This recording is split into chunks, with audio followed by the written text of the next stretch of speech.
यह नमस्कार, मैं शिवधराज सचिन न्यूज़ पे आपसे स्वागत करता हूं। आज मैं बताने जा रहा हूं कि आर्थरी ब्लॉक में कैसे एक लड़का फांसी लगाकर मर गया, फिर क्या हुआ, ये जानने के लिए बने रहे सचिन न्यूज़ के साथ। लाइक करें, सब्सक्राइब करें, शेयर करना ना भूलें। इसी के साथ आप जान पाएंगे जब पश्चिमी दिल्ली के अंतर्गत हमारे आदेश गुप्ता जी भारतीय जनता पार्टी के प्रदेश अध्यक्ष, दिल्ली प्रदेश अध्यक्ष आए, फिर क्या हुआ नकली सकरावती वार्ड में, और उसके साथ साथ क्या कहे उन्होंने छठ के बारे में, कैसा बयान दिया, जानने के लिए बने रहे सचिन न्यूज़ के साथ। लाइक करें, सब्सक्राइब करें, शेयर करना ना भूलें। और देखें कि R3 ब्लॉक में कैसे एक युवक ने फांसी लगा लिया और फिर उसकी माँ और समाज के लोग कैसे बिलक बिलक के रो रहे हैं, कितने परेशान हैं, किस प्रकार से वारदात है, यह जानने के लिए बने रहे सचिन न्यूज़ के साथ।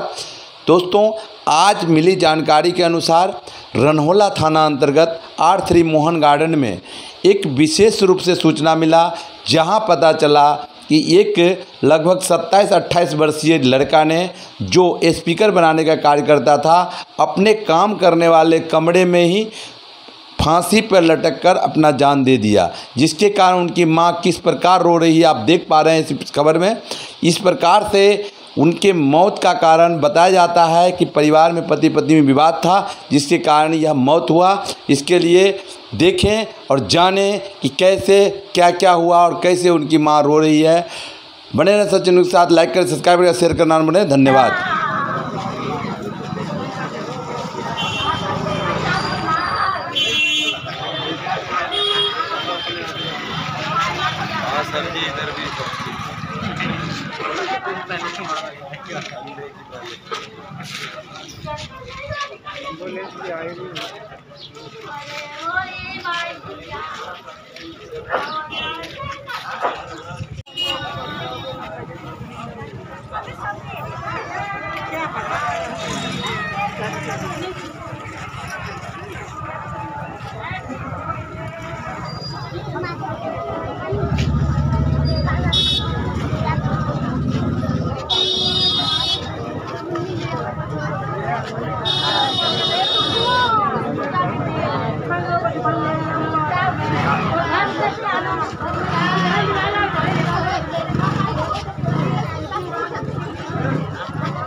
जानता था उसको?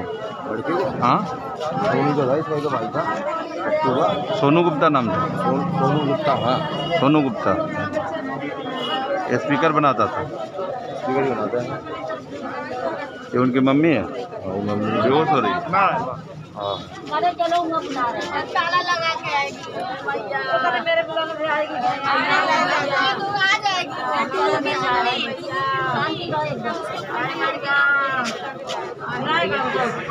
क्या हुआ था उसके साथ? ऐसे बीवी में कुछ कलेश हुआ होगा, वो आके फांसी लगा लिया। कितने दिन हुआ था शादी का? शादी के तो ये पता नहीं, लेकिन 5-6 साल से पता था कि शादी हो रखी है इसकी। 5-6 साल पहले शादी हुआ था? हाँ, किसी ने बताया 3 महीना पहले शादी हुआ था? ये नहीं पता मेरे को, लेकिन इसके भाई, ये उससे बड़ा था गट्टू से या छोटा था। अच्छा, कब की घटना है? ये तो आज ही की है। आज ही की घटना है? आज ही की, लगभग 2-3 घंटा पहले की? हाँ 2-3 घंटे पहले जब पता चला हमें तो। अच्छा, हाँ आप बताना।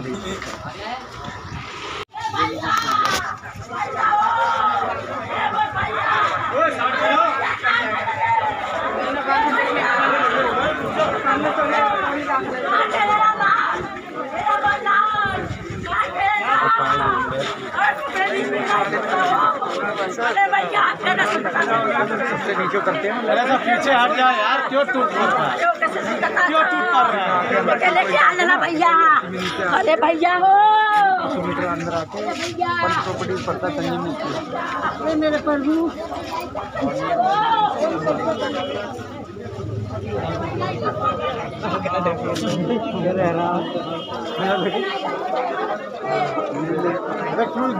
भीड़ पीछे हो जाओ, चीची करेंगे, पीछे हो जाओ।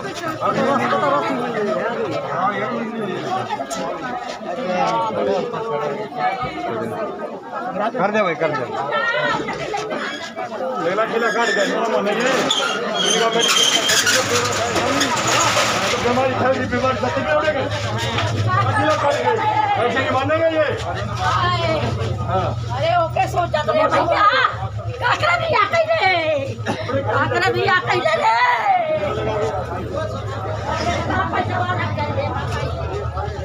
अरे आ गई रे, काकरा भी आ गई रे भैया। एक करे करो तो भी हमें नहीं जाओ।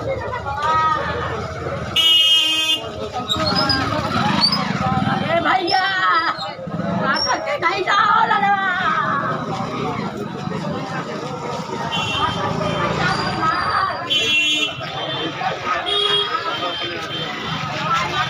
सब्जी इधर भी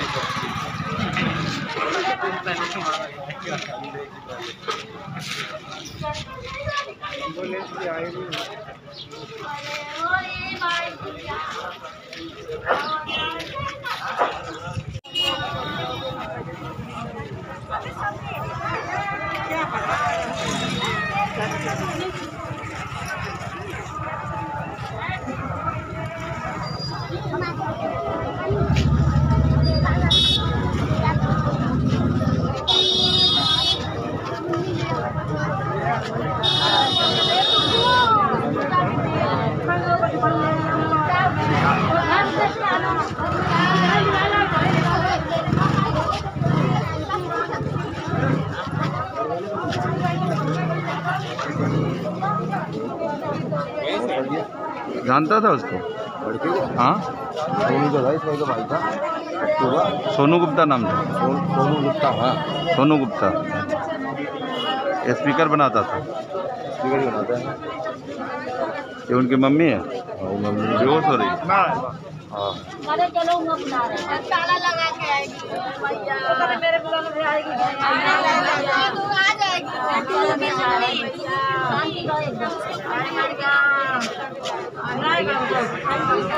इसका लाभ भी मैं आपको बताता हूँ। आप जनधन अकाउंट खुलवाते हैं, जनधन अकाउंट की खूबी मैं आपको बताता हूँ, शायद आपको पता भी हो नहीं भी हो सकती है। उसमें अगर कोई भी अकाउंट खुलवाता है, 6 महीने का अकाउंट होगा पुराना, तो 10,000 रुपये तक का उस पर आप लोन ले सकते विदाउट गारंटी, कहीं से भी। अच्छा, मैं कह दूँ 10,000 बहुत छोटी रकम है, लेकिन मैं आपको यही उदाहरण देता हूँ। दिल्ली की कई ऐसी मार्केट हैं, चाहे आज़ादपुर मंडी हो, कहीं भी हो, जहाँ सूदखोर बैठे हैं, वो 10-10% पे पैसा देते हैं, दिन के दिन में देते हैं और शाम को ले लेते हैं। मोदी जी ने सबसे ज़्यादा काम किया है, जो समाज का वो वर्ग है जो प्रताड़ित है, जो किसी न किसी रूप में कहीं ना कहीं उसको परेशानी है। चाहे प्रधानमंत्री आयुष्मान योजना है, 5 लाख रुपए तक का इलाज फ्री, प्रधानमंत्री आवास योजना है, गांव में 2.5 से 4 लाख रुपए तक का आवास योजना में पैसा मिलता है कि नहीं मिलता बताइए। आप अगर यूपी, बिहार, झारखंड जाएंगे, वहाँ बहुत लोगों को मिला है। और ऐसे ही अब अभी जैसे उज्ज्वला योजना है, उज्ज्वला योजना में 8 करोड़ लोगों को सिलेंडर देना, कनेक्शन देना। और प्रधानमंत्री अभी जो इज्जत घर बन रहा है, यूपी, बिहार, गांव में जो लोग खेत में जाते थे, महिलाएं खास तौर पे, उनको परेशानी होती है, उसके लिए इज्जत घर बन रहा है, 11 करोड़ इज्जत घर बन रहा है। तो ये बहुत बड़ा काम मोदी जी ने परिवर्तन के लिए किया है कि देश में अगर समाज और देश की अंतिम सीढ़ी पर बैठा व्यक्ति मजबूत होगा तो देश मजबूत होगा। अगर जो पैसे वाला है, जो मजबूत है, वो तो वैसे ही मजबूत है, लेकिन जो देश और समाज की मुख्य धारा में नहीं शामिल है, वो मजबूत होगा तो देश मजबूत होगा। इस धारणा को उन्होंने मजबूत किया है। अभी वो मन की बात करते हैं, हम में से मन की बात कौन सुनता है? प्रधानमंत्री जी के मन की बात।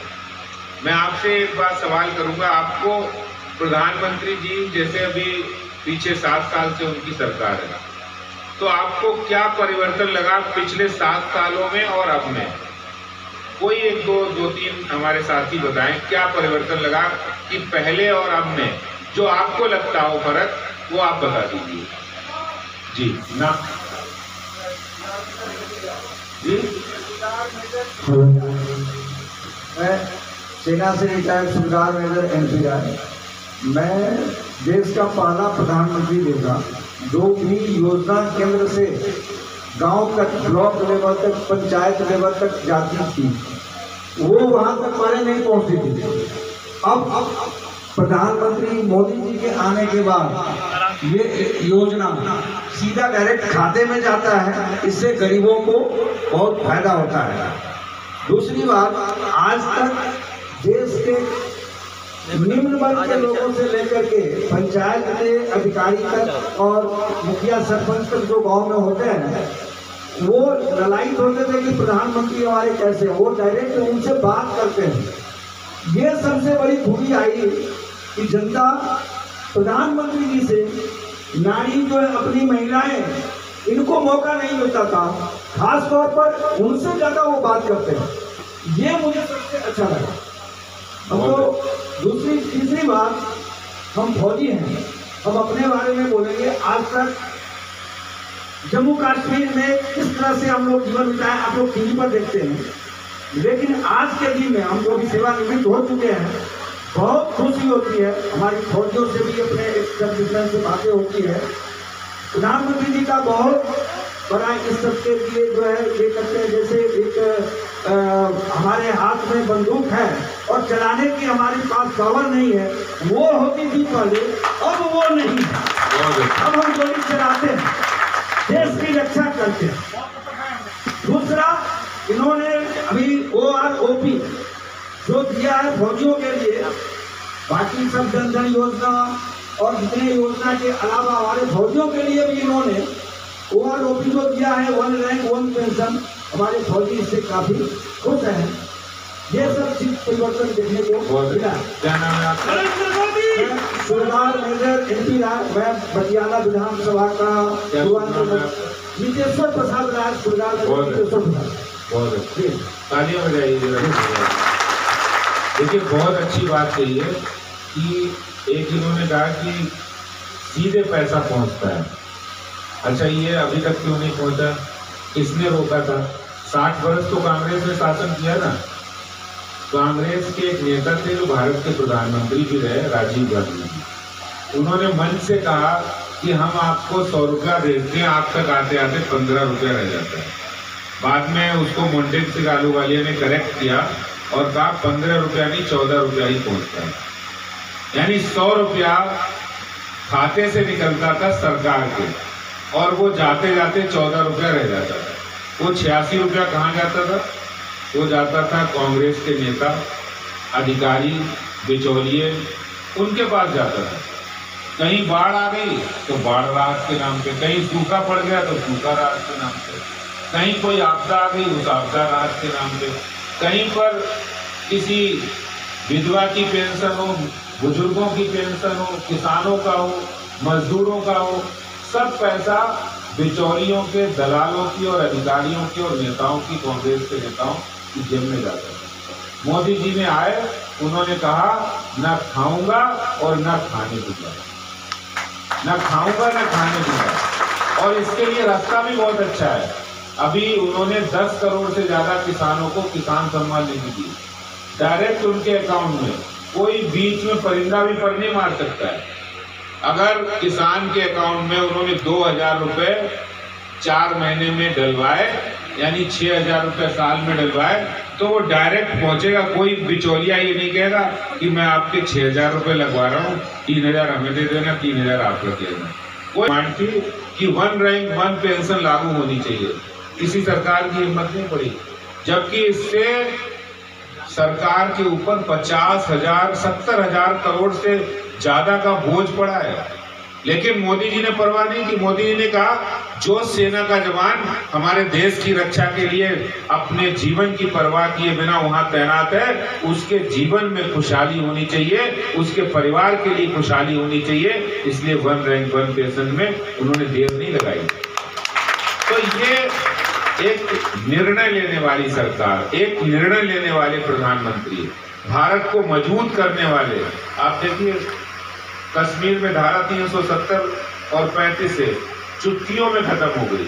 लोग कहते हैं कि भारत के लोग प्रधानमंत्री की पुश्तें आ जाएंगी लेकिन खत्म नहीं होगी। तो ये जो परिवर्तन हमें दिख रहा है, उस परिवर्तन के पीछे जो मोदी जी की सोच है, भारतीय जनता पार्टी के नेतृत्व में सब काम हो रहा है। मेरा आपसे ये कहना है, हम छठी मैया के भगत हैं, हम भी हैं, और भविष्य में आप लोगों से ये उम्मीद करता हूँ कि इस तरह के एक एक दो महीने में आप लोग मीटिंग जरूर करिए। और मैं एक बात कहता हूँ कि जिस समय छठ पूजा की पहली छुट्टी वो भी खुराना जी की सरकार में हुई थी और खुराना जी ने किया था। मतलब उस पर्व को वास्तव में हमारा पर्व है, लेकिन उसको अच्छे रूप में पार्टी ने उसको मान्यता स्थापित किया। और हम लगातार, चाहे वो छठ घाट हो या छठ स्थल हो, उनको सुंदर बनाने के लिए भारतीय जनता पार्टी इसके लिए वचनबद्ध है, कटिबद्ध है, संकल्पबद्ध है। और आपके कोई भी किसी भी तरह का कहीं भी कोई समस्या होती उसमें हम आगे खड़े रहेंगे, 24 घंटे आपके साथ है। मैं भी अगर ये कहें तो मैं भी उत्तर प्रदेश का ही, पूर्वांचल की जब पूनम जी की टीम थी, पूनम आजाद जी, जब कीर्ति आजाद की श्रीमती जी उस टीम में भी था। मेरा ये मानना है कि हम लोगों की जो पहचान है वो अब उस रूप में नहीं है। अब पूर्वांचल का भाई कोई बड़ा बिजनेस भी करता है, कोई बड़ा कारोबारी भी है, कोई अपना छोटा भी काम करता है, लेकिन दिल्ली की निर्माण के अंदर पूर्वांचल की पसीने की महक है। और पूर्वांचल की पसीने की महक के बिना दिल्ली दिल्ली नहीं है, इस बात को हमें समझना चाहिए। और आप सब लोग अच्छी तरह से प्रधानमंत्री नरेंद्र मोदी जी, भारतीय जनता पार्टी के साथ और भी लोगों को जोड़ें, क्योंकि आज एकमात्र अगर देश की बात है, धर्म की बात है, तो सबसे पहले अगर किसी की बात आवाज उठती है तो भारतीय जनता पार्टी की उठती है।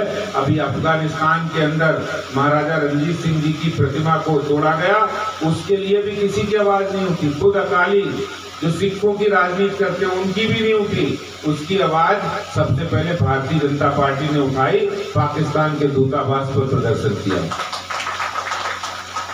और हमारे एक कार्यकर्ता रंजीत जी हैं, उनका फ्रैक्चर भी हो गया उसी में।